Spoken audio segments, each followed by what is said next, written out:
Linus ওয়ার্ল্ডে আপনাদের স্বাগত। আজ শ্রাবণ মাসের আমার কাছে তো শ্রাবণ মাসের প্রত্যেক দিন সোমবার, তো যাই হোক আজকে সোমবার। আর আজ আপনাদের কাছে আমি আপনাদেরকে নিয়ে যাব। দেখুন, ভারতের চারিদিকে ছড়িয়ে ছিটিয়ে আছে 12টা জ্যোতির্লিঙ্গ। তো আজকে 12টা জ্যোতির্লিঙ্গ আমাদের সবসময় একসঙ্গে তো দর্শন করা হয়ে ওঠে না, তাই আপনাদেরকে আমি এমন এক মন্দিরে নিয়ে যাব যেখানে 12টা জ্যোতির্লিঙ্গ আপনারা একসঙ্গে দেখতে পাবেন। আচ্ছা, এটা কোথায় মন্দির খোলা বন্ধের টাইমিং প্রত্যেকটি জিনিস আপনাদেরকে জানাবো। তার আগে বলি এখানে যাবেন।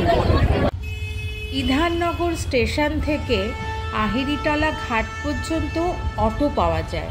আমি সেই অটো করে আহিরিটলা পর্যন্ত পৌঁছবো, আর ওখান থেকে একটু এগিয়েই পেয়ে যাব ফেরিঘাটের কাউন্টার, টিকিটের কাউন্টার। সেখান থেকে আমি যাব হচ্ছে বাধাঘাট। চলুন আপনাদের দেখিয়ে দিচ্ছি। আর আপনারা যদি মেট্রো করে আসেন তাহলে নামবেন হচ্ছে শোভাবাজার, আর ওখান থেকে অটো পেয়ে যাবেন আহিরিটলা ঘাট পর্যন্ত। আর যদি আপনারা চক্র রেলে করে আসেন তাহলেও কিন্তু আপনারা আহিরিটলা স্টেশনে নেবেই ওখান থেকে এগিয়ে 2-3 পা। এই যে দেখতে পাচ্ছেন এখানে অটো আমাকে না, আর এই হচ্ছে খেয়াঘাট। চলুন।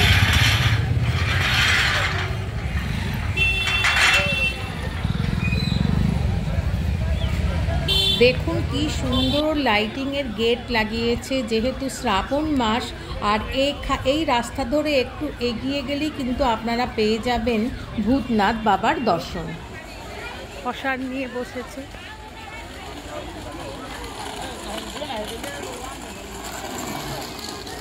আহিরিটলা ফেরিঘাট।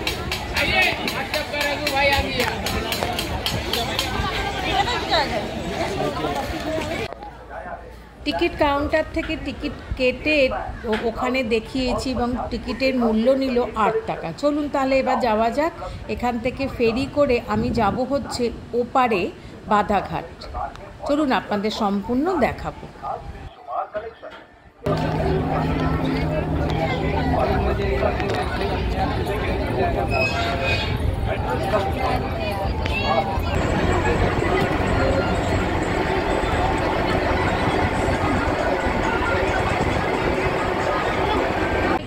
আচ্ছা, এখান থেকে কিন্তু দেখা যাচ্ছে, দেখতে পাচ্ছেন 51 ফুট উচ্চতা বিশিষ্ট শিবের একটা অপূর্ব সুন্দর মূর্তি।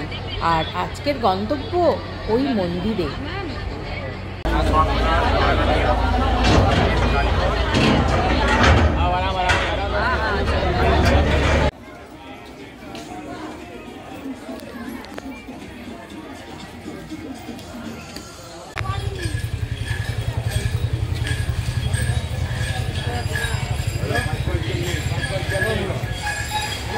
ফেরিঘাট থেকে নেমে দেখুন এগোলেই এরকম 4 রাস্তা মোড় পাবেন।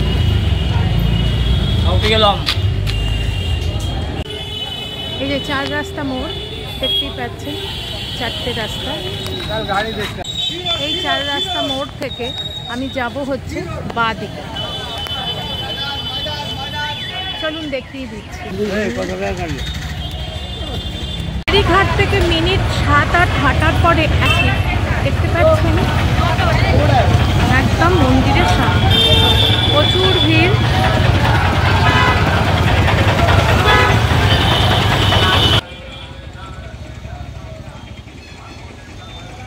তোরণটা দেখুন বিশাল বড়, দেখতে পাচ্ছেন।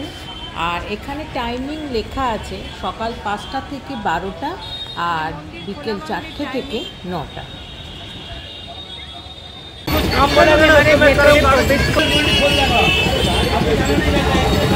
আজ যেহেতু সোমবার ভীষণ ভিড় দেখতে পাচ্ছেন।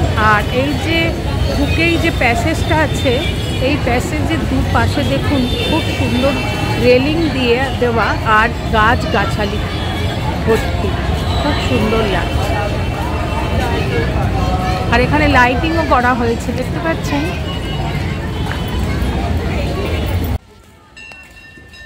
একটু এগিয়েই দেখুন বাঁ দিকে দোকানগুলো রয়েছে, ওখান থেকে পুজোর সমস্ত সামগ্রী কিন্তু আপনারা পেয়ে যাবেন। তার পাশেই দেখতে পারবেন সুন্দর বিশাল বড় একটা বাগান, আর বাগানের চারিদিকে নানা রকম ফুলের গাছগাছালিতে ভর্তি, আর মাঝখানে রয়েছে একটা ফোয়ারা এখন বন্ধ আছে, হয়তো পরে চালানো হবে। আর তার ঠিক সামনেই রয়েছে মূল মন্দিরের মাঝখানে রয়েছে প্রধান চূড়া, বিশাল বড়, আর তার চারদিকে চারটে রত্ন বা চূড়া রয়েছে। আর মূল গেটের ঢোকার মুখে কিন্তু দুপাশে দুটো রাস্তা আছে, আর এপাশে রয়েছে ওয়াশরুমের ব্যবস্থা।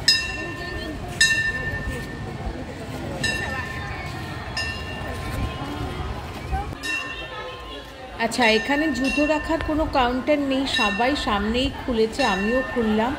আর এই হচ্ছে মূল মন্দির, একদম মাঝখানেই রয়েছে বঙ্গেশ্বর শিবের মন্দির।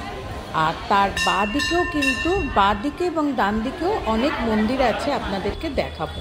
আর এখন কিন্তু মন্দিরটা সবে খুলেছে, চলুন আপনাদেরকে দর্শন করিয়ে দিই। গর্ভগৃহে বিরাজ করছেন কালো কোষ্ঠী পাথরের অপূর্ব সুন্দর বঙ্গেশ্বর শিব লিঙ্গ। দেখতে পাচ্ছেন এখন জল অভিষেক করে এবারে শৃঙ্গার করা হবে। এখানে ভক্তদের সকালবেলা জল ঢালার অনুমতি আছে, কিন্তু বিকেলে এখানে জল ঢালার কোনো অনুমতি নেই। দূর থেকে দর্শন এবং ফুল দিয়ে পুজো দেওয়া যাবে।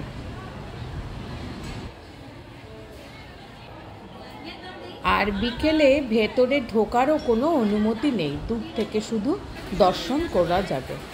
দেখতে পাচ্ছেন কি সুন্দর লাগছে না? অপূর্ব সুন্দর লাগছে শৃঙ্গার করার পর।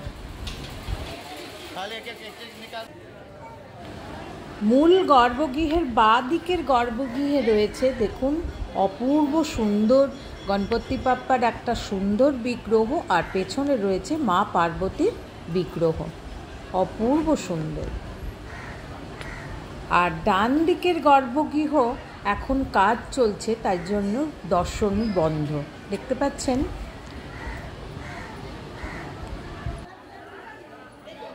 আচ্ছা, সামনের দিক দিয়ে একটু এগিয়ে গেলেই একদম বাঁ দিকে দেখতে পারবেন নন্দী মহারাজ। দেখুন, একটা ছোট্ট ভক্ত নন্দী মহারাজের কানে কানে নিজের মনস্কামনা বলছে। আর নন্দী মহারাজের একদম সামনেই হচ্ছে মূল গর্ভগৃহ। আর একটু এগিয়েই সামনের দিকে এগিয়েই বাঁ দিকের গর্ভগৃহে বিরাজ করছেন মা শেরাবালির অপূর্ব সুন্দর বিগ্রহ। আর মন্দিরের গর্ভগৃহগুলো প্রত্যেকটি কিন্তু শ্বেত পাথর দ্বারা নির্মিত। আর মা শেরাবালির একদম সামনাসামনি গর্ভগৃহে বিরাজ করছেন বজরংবলীর একটা অপূর্ব সুন্দর বিগ্রহ। দেখতে পাচ্ছেন? আর তার পাশেই রয়েছে বা মন্দিরের একদম পেছনেই রয়েছে দেখুন সেই সর্বোচ্চ উচ্চতা বিশিষ্ট শিবের মূর্তি, যা 51 ফুট উচ্চতা। দেখতে পাচ্ছেন? বিশাল। আপনাদেরকে আমি ওখান থেকে দেখাচ্ছিলাম ফেরি থেকে, এই সেই মূর্তি। আর নিচে রয়েছে নন্দী মহারাজ। এই মূর্তিটা উদ্বোধন করেছিলেন আমাদের প্রাক্তন প্রেসিডেন্ট প্রণব মুখার্জি। আচ্ছা, মূল মন্দিরের বাঁ দিকে দেখতে পাচ্ছেন ওই যে পাহাড়ের মতন, ওইখানটাতেই রয়েছে দ্বাদশ জ্যোতির্লিঙ্গ। চলুন, আর দেখুন সামনেই রয়েছে গঙ্গা, ডান দিকে রয়েছে গঙ্গা। চলুন আপনাদের দ্বাদশ জ্যোতির্লিঙ্গ দর্শন করাবো বলেই কিন্তু নিয়ে এসেছিলাম।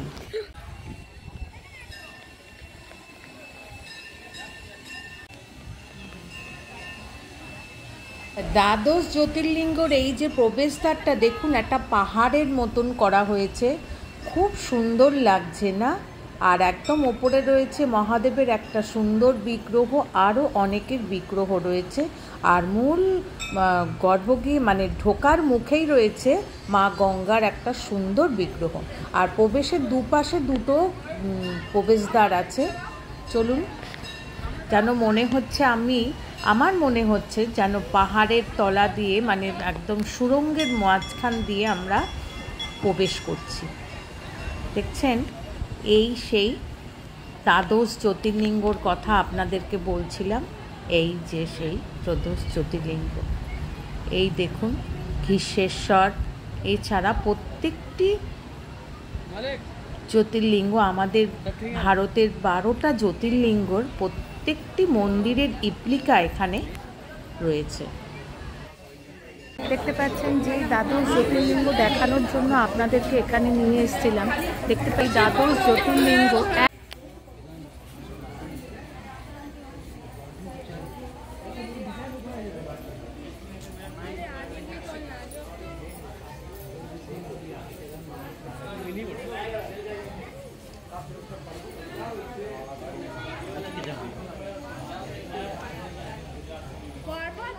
আপনাদের আগের বছর নিয়ে এসেছিলাম, তখন কিন্তু এটা বন্ধ ছিল। এখন দেখুন তৈরি হয়ে গেছে, মানে তৈরি তখনও ছিল, তখন রিপেয়ারিং করছিল, অনেক জায়গায় চটে ফটে গেছিলো। তো যাই হোক, এখন দেখুন প্রথমেই রয়েছে সোমনাথ। আর এখানে দেখুন হিন্দিতে সম্পূর্ণ লেখা রয়েছে কোথায় অবস্থিত। হচ্ছে সোমনাথ।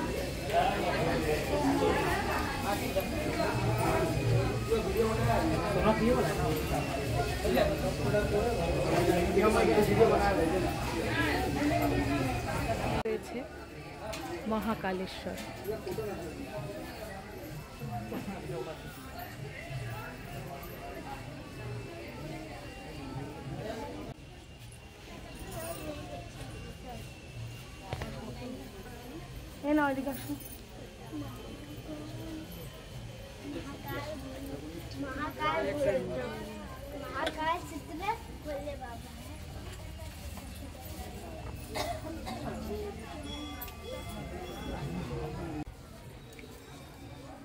পাশে রয়েছে মল্লিকা অর্জুন।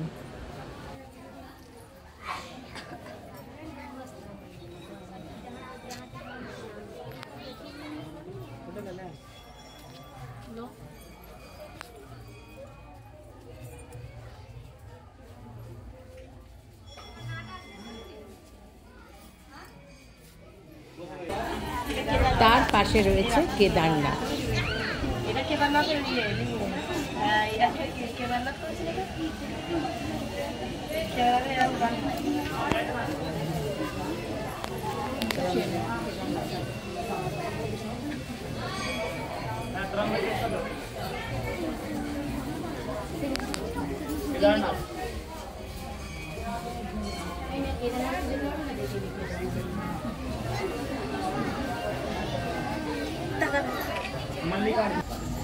এরপরে রয়েছে ত্রম্বকেশ্বর।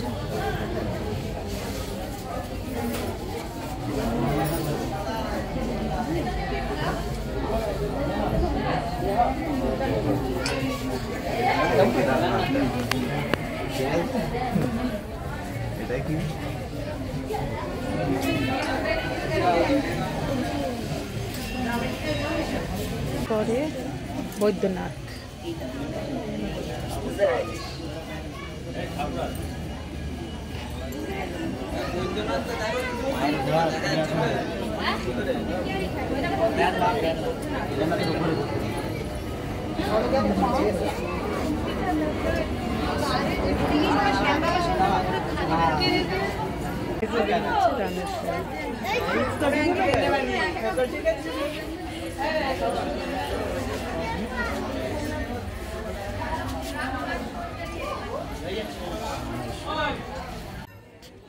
তারপরে আছে নাগেশ্বর।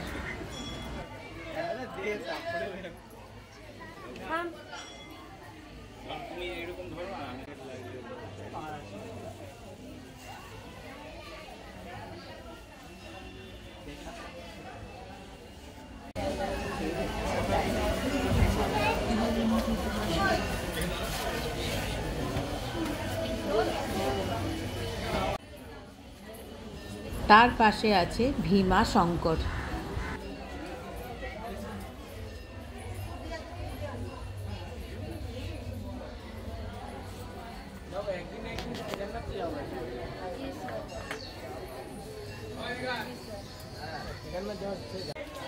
তার পাশে আছে ওঙ্কারেশ্বর।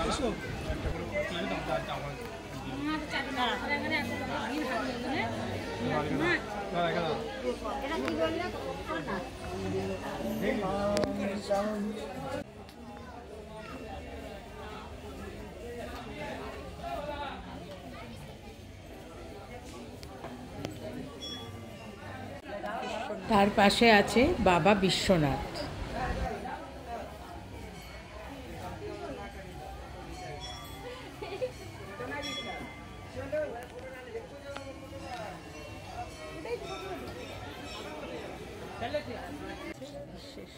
হচ্ছে ঘিষেশ্বর।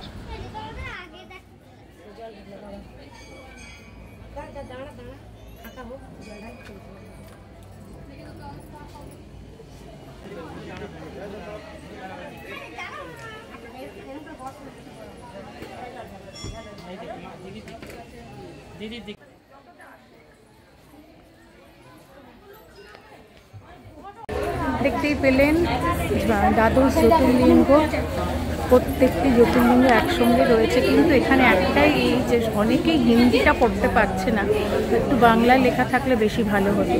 এই হচ্ছে মা গঙ্গা, অপূর্ব লাগছে।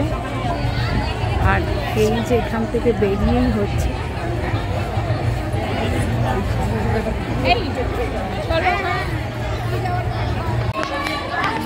এখান থেকে বেরোলাম। এবার চলুন এই মন্দিরগুলো আপনাদেরকে দর্শন করিয়ে দিই।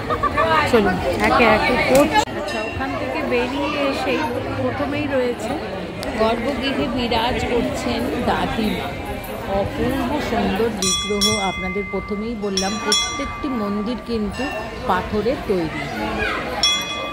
এখানে যে গর্ভগৃহগুলো রয়েছে প্রত্যেকটি মন্দিরের বিগ্রহ দর্শন করে আপনারা কিন্তু পরিক্রমা করতে পারবেন, তার ব্যবস্থাও কিন্তু এখানে আছে। দেখুন আমি দেখিয়ে দিচ্ছি। এই যে করে পুরো পরিক্রমা করার ব্যবস্থা আছে। প্রত্যেকটি মন্দিরের পরিক্রমা আছে, আপনারা কিন্তু পরিক্রমা করতে পারেন।